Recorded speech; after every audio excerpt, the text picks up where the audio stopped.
بتاؤ آپ میں سے کس کو منفی سوچنے کی عادت ہے؟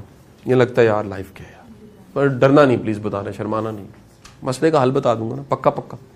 ایک چھوٹا سا نسخہ آج آزمائیے میرے کہنے پہ، جو ٹرائی کرے گا نا اس کو رزلٹ ضرور ملے گا. اس کا 1 مہینے کا کام ہے.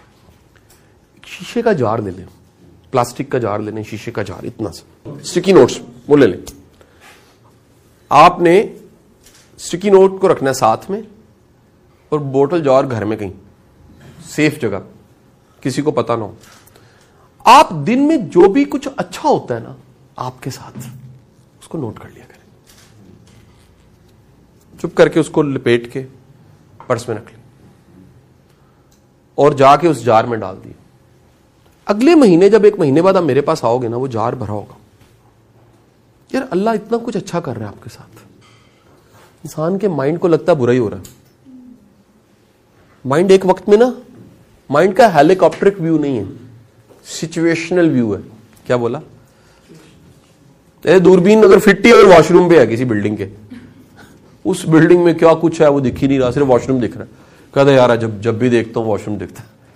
وہ دوربین وہاں فٹ ہے، یہ دماغ بھی دوربین ہے. یہ عادت پڑ چکی ہوتی ہے مائنڈ کو برا دیکھنے کی. اس سے ہوگا کیا؟ آپ یہ کر کے دیکھنا، آپ کا جار بھرے گا نا، اور پھر اس کے بعد نکال کے ایک دن بیٹھ کے نا سیلیبریٹ کرنا، یار یہ کیا کمال کا.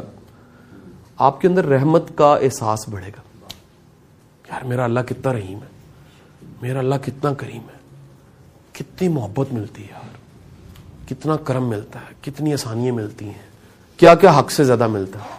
وہاں صبح آپ چلے ہوگے، آپ کو پتہ نہیں آج کتاب ملنی ہے. وہ بھائی مجھے بھی نہیں تھا پتا. میں ایک چھوٹی سی مثال دے رہا ہوں. آپ نے سوچا ہی نہیں ہوگا یار آج احساس پہ بات ہونی ہے، یہ سیکھنا یہ سیکھنا ہے.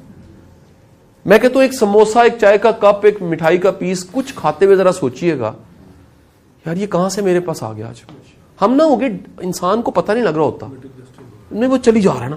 وہ روز جناب آتا ہے، گاڑی کھولی بیٹھا، کام کیے، شام کو سوتا، واپس آ گیا، کار آگے سو گیا. پھر کبھی غور کریں لائف چل کیسے رہی ہے. اس میں بڑی چیزیں حق سے زیادہ ہیں، بڑی چیزیں اوقات سے زیادہ ہیں، بڑی چیزیں آپ ڈیزرو نہیں کرتے، آپ کو مل رہی ہیں. پھر بھی ہم نے نفع نقصان سوچا ہے پیسے صرف. بھائی ممکن ہے نفع کا نام اپرچونٹی ہو، نفع کا نام آئیڈیا ہو، نفع کا نام دعا لینا ہو، نفع کا نام کوئی علم ہو، نفع کا نام رشتے بچنا ہو، نفع کا نام محبت ہو، نفع کا نام رزق ہو، نفع کا نام کچھ بھی ہو. اللہ کے پاس جو نفع کا کانسیپٹ ہے وہ اور طرح ہے، ہمارا لمیٹڈ ہے. ہم ہر چیز کو سوچتے ہیں مجھے کیا ملا، مجھے کیا ملا، مجھے کیا ملا، مجھے کیا ملا، مجھے کیا ملا. آپ سمجھ رہے ہیں؟ ہمیں پتہ ہی نہیں ہے کہ جو ہم کہہ رہے ہیں ملا اس کے علاوہ ملا ہوتا ہے. کیا سمجھ رہے؟ کہیں نہ کوئی دوست مل جاتا ہے بھائی، کوئی محبت والا مل جاتا ہے، کوئی ایسا رشتہ بن جاتا ہے، کوئی ایسا تعلق بن جاتا ہے، ساری زندگی کام آتا ہے. بندہ کہتا ہے یار یہ اس دن ملا جس دن میں رو رہا تھا. بندہ اس دن گلا کر رہا ہوتا ہے میں کیوں پہنچ گیا یہاں پر. میں اس کو ایز ایکٹیویٹی بھی کبھی کرواتا ہوں انشاءاللہ، بلکہ میں کوشش کروں گا کوئی ایک پورا سیشن اس پہ کریں کہ let's redefine the meaning of your life. جو آپ کو پسند نہیں ہے ممکن ہے آپ کے رب میں اس میں کو خیر کی بات ہے. ہمارا دماغ اس دن کو سوچتا ہے، اس مومنٹ کو سوچتا ہے، اس کے کانسیکوینس کو نہیں دیکھ سکتا. اس لیے خدا کے لیے اپنے دماغ کی اپروچ چھوٹی سے طرح بڑی کرنا، چھوٹی کھڑکی سے بڑی کھڑکی کر. پتہ نہیں آج کا دن کدھر جا رہا ہے، پتہ نہیں ایک جملہ، ایک کتاب، ایک واقعہ، ایک نوالہ، ایک شیک ہینڈ کہاں سے کہاں چلا جائے. میں کہنا یہ چاہ رہا ہوں زندگی میں ہوپ نہیں چھوڑنی. کیا نہیں چھوڑنا جی؟ امید نہیں چھوڑنی.